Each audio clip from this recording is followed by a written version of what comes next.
নতুন জামাই আপ্যায়ন কিংবা গায়ে হলুদে ডালা সাজানোর জন্য আজকে শেয়ার করব মিনি নকশি পিঠা রেসিপি। মুড়ির মতো মুচমুচে আজকে নকশি পিঠাগুলো একদম সহজভাবে তৈরি করে দেখাবো।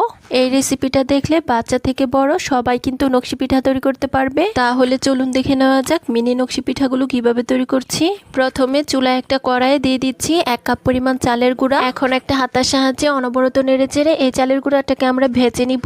মিডিয়াম হিটে চালের গুঁড়াটা ভাজতে ভাজতে যখন এরকম ঝুরঝুরে হয়ে যাবে তখনই বুঝতে হবে চালের গুঁড়াটা আমাদের একদম পারফেক্ট ভাবে ভাজা হয়ে গিয়েছে। এখন আমি এই চালের গুঁড়াগুলো অন্য একটা পাত্রে নিয়ে নিব।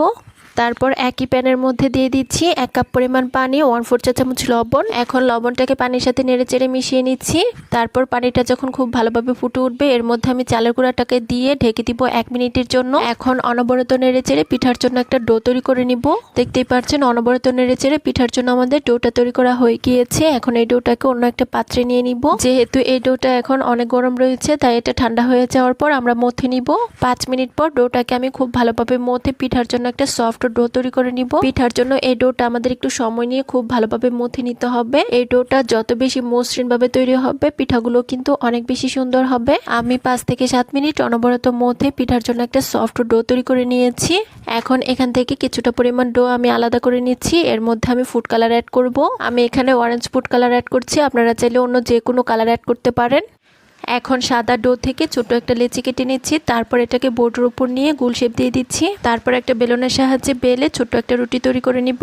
এখন আমরা নকশি পিঠাগুলো তৈরি করে নিব। তার জন্য এর মধ্যে অল্প পরিমাণ তেল লাগিয়ে নিচ্ছি। তারপর এরকম একটা বোতলের মুখের সাহায্যে মাঝখানটাতে গোল শেপ দিয়ে দিচ্ছি। এখন একটা খেজুর কাটার সাহায্যে গোল শেপটার মাঝখানে ডিজাইন তৈরি করে নিচ্ছি। আপনারা চাইলে এই কাজটি টুথপিক কিংবা সুইয়ের সাহায্যেও করতে পারেন। মাঝখানে নকশি করা হয়ে গিয়েছে। এখন এরকম একটা কয়েলের স্ট্যান্ড দিয়ে এটার সাহায্যে আমি সাইড দিয়ে নকশি করে নিচ্ছি। দেখতেই পাচ্ছেন আমাদের একটি পিঠা তৈরি করা হয়ে গিয়েছে। এখন এটাকে আমি একটা সাইডে রেখে দিচ্ছি। আর একইভাবে বাকি সবগুলো পিঠা আমরা তৈরি করে নিব। আজকের এই মিনি নকশি পিঠাগুলো বানানো এতই সহজ যে কেউ একবার দেখলে কিন্তু এই পিঠাগুলো খুব সহজেই তৈরি করে নিতে পারবে। দেখতেই পাচ্ছেন বাকি সবগুলো পিঠা আমাদের তৈরি করা হয়ে গিয়েছে। এখন আমরা এগুলোকে ভেজে নিব। তার জন্য একটা প্লেটে তুলে নিচ্ছি। তারপর এখানে দেখুন চুলায় একটা কড়াই বসিয়ে দিয়েছি। এর মধ্যে আমি পর্যাপ্ত পরিমাণ তেল অ্যাড করে দিচ্ছি। তেলটা যখন খুব ভালোভাবে গরম হয়ে যাবে এর মধ্যে আমি একে একে পিঠাগুলো ছেড়ে দিচ্ছি।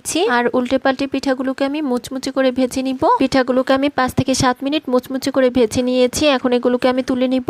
এখন পিঠার জন্য শিরা তৈরি করতে হবে। তার জন্য চুলায় একটা প্যানে দিয়ে দিচ্ছি 1 কাপ পরিমাণ গুড়, সাথে অ্যাড করে দিচ্ছি 1/2 কাপ পরিমাণ পানি, একটা এলাচ আর 1 টুকরো দারচিনি। এখন এই শিরাটাকে আমরা অনবরত নেড়ে চেড়ে খুব ভালোভাবে ফুটিয়ে নিব। আজকের পিঠার জন্য আমরা একটা একতারে শিরা তৈরি করব। দেখতেই পাচ্ছেন পিঠার জন্য শিরাটা আমাদের তৈরি করা হয়ে গিয়েছে। এখন এই গরম শিরার মধ্যে দিয়ে দিচ্ছি পিঠাগুলোকে। সবগুলো পিঠা আমি